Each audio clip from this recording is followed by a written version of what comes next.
on March 17, 1943, in a subdued wood-panelled office in Berlin. A German admiral reviewed a report that appeared utterly implausible. This single-page summary of intelligence data carried implications more destructive than a 1,000-pound bomb. It outlined not a novel superweapon or hidden force, but an American factory across the ocean projected to manufacture a 4-engine heavy bomber every hour.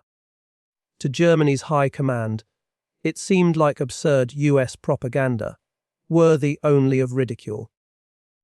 Yet to the agents who gathered it at great personal risk, it signaled inevitable defeat. Etched in stark figures. This narrative reveals the harrowing reality, too alarming for Adolf Hitler to accept, and how rejecting one key truth doomed the Third Reich. Amid the Nazi war apparatus, Admiral Wilhelm Canaris stood out, leading the Abwehr, Germany's military intelligence. He prioritized raw facts over fervor. A seasoned naval officer and patriot of a bygone age, he viewed strategy through objective analysis, not ideological distortion.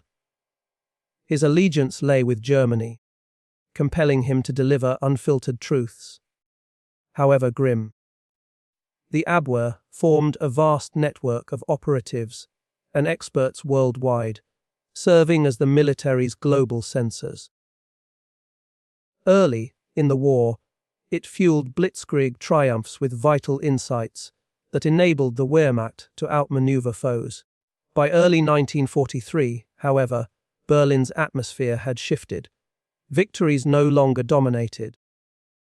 Stalingrad's catastrophe delivered a harsh jolt, while Soviet forces pushed back ferociously on the Eastern Front, and Allied troops crushed Rommel's Afrika Corps in North Africa. The momentum was reversing. At the summit, though, delusion persisted. Hitler, secluded in his wolf's lair, grew isolated, encircled by sycophants who suppressed dissent and nurtured his illusions. He saw triumph as a product of unyielding resolve, German troops as supreme, their technology invincible, and victory predestined. Canaris, attuned to war's brutal calculus of resources like steel, fuel, and aluminum, was poised to shatter this complacency with data exposing Germany's impending industrial obliteration. The intel accumulated gradually, a mounting horror from varied channels. It began with murmurs from agents in neutral nations. A U.S. returning executive described a factory generating its own climate. A Washington diplomat noted exaggerated output goals. A Swedish engineer encoded details of an aircraft line rivaling auto assembly speed.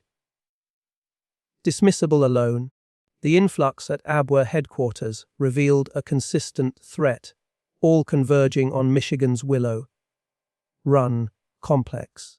Reports insisted Ford Motor Company was adapting car mass production to yield a 4-engine B-24 Liberator bomber hourly. To Germans, this defied reason. The B-24, an 18-ton colossus with 1.5 million components, demanded weeks or months in elite German plants for equivalents like the Heikel He-177. Nazi scorn for America's degenerate democracy made hourly output not just improbable, but offensive. Canaris's team calculated 1 per hour equaled 24 daily, over 700 monthly from one site, dwarfing Germany's total heavy bomber production. Vetted spy details and even Allied Japanese accounts confirmed it.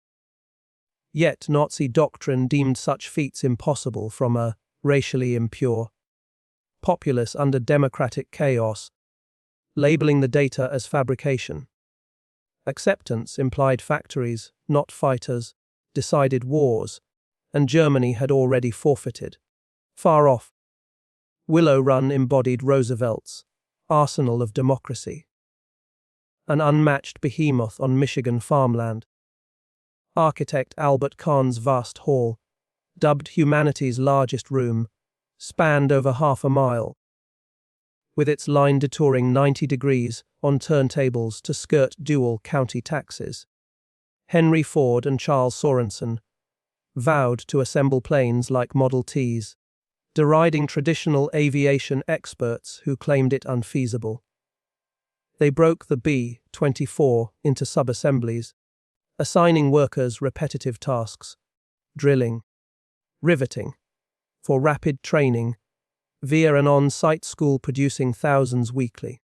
The 42,000 peak staff defied Nazi purity, nearly one-third women like Rosie the Riveters wielding tools, plus African Americans and disabled workers integrated seamlessly, laboring shifts 6 days weekly in round-the-clock rhythm. Initially dubbed, "Will It Run?" for startup woes, it surged in 1943, transforming inputs into flyable bombers. This mongrel democracy's output mocked Aryan supremacy, wielding assembly lines as ultimate arms against which the Reich had no counter. Canaris confronted the fortress of ideology shielding Hitler, chiefly erected by Hermann Göring, Luftwaffe chief and egotistical World War I hero. Göring embodied Luftwaffe mythos, corrupt and dismissive. Presented with Abwehr evidence, he scoffed, insisting Americans excelled at appliances, not aircraft, epitomizing Nazi disdain for a shopkeeper, nation lacking Teutonic discipline. Details like the mile-long line and tooling fell on deaf ears, admitting it meant Luftwaffe failure. The report vanished under Göring's hubris, escalating to Hitler, amid his paranoid bunkers, where briefings affirmed biases. The facts clashed with his contempt for America's Jewish, controlled mix. He branded the hourly projections, 60-50, plus monthly, as lies, an ideological affront. Armaments Minister Albert Speer later conceded partial accuracy spelled doom, but voicing it risked death. No true reckoning occurred, dogma prevailed, branding truth, tellers defeatist. Thus, a spy, forged paper, the war's pivotal insight on unmatched enemy output, was discarded, sealing fates through refusal. Denial bred catastrophe. Resources chased wonder weapons like V-1s, V-2s, and late Me-262 jets, innovative but inadequate. Willow Run's forecast materialized. Allied bombers flooded skies in 1943, 1944, B-24 central to the U.S. 8th Air Force's daylight raids. Big Week in February 1944 hammered German factories, annihilating the Luftwaffe in attrition, Canaris predicted. German replacements lagged. American losses were eclipsed tenfold. Göring's boasts crumbled as cities burned. B-24s dismantled Reich infrastructure, crippling fuel and mobility. Canaris paid dearly. His realism painted him traitorous amid paranoia. SS rivals targeted the Abwehr. Beyond industry warnings, he covertly aided resistance, shielded figures like Dietrich Bonhoeffer, and thwarted Spanish Axis entry. The July 20, 1944, bomb plot exposed ties, leading to his arrest. Diaries revealed dissent on April 9, 1945, at Flossenbühl. Hitler ordered his naked strangling with piano wire. A vile end for the clarity. Bringer slain by the regime he sought to warn. Post-war tallies vindicated him beyond expectations. Willow Run peaked at 1B, 24 every 63 minutes in 1944, yielding 972 complete bombers plus 8 of 93 kits, outpacing Germany's wartime heavy bomber total from one site. America built 18 400 B-24s overall, the most ever, and 300 Zarosen aircraft total versus Germany's 94 Zarosen. Industrialist William S. Knuckson captured it victory via production avalanche unimagined. Germany's spies succeeded. Leaders failed at comprehension, ideology trumping evidence. Blinded by myth, they fell to arithmetic from the diverse society they reviled. March 17, 1943, delivered truth to Berlin, ignored by the powerful. Such tales highlight history's pivots in obscure rooms, where papers alter destinies. Willow Run endures as testament to free innovation's triumph over totalitarianism. Warning against prejudice, built mental barriers that invite collapse.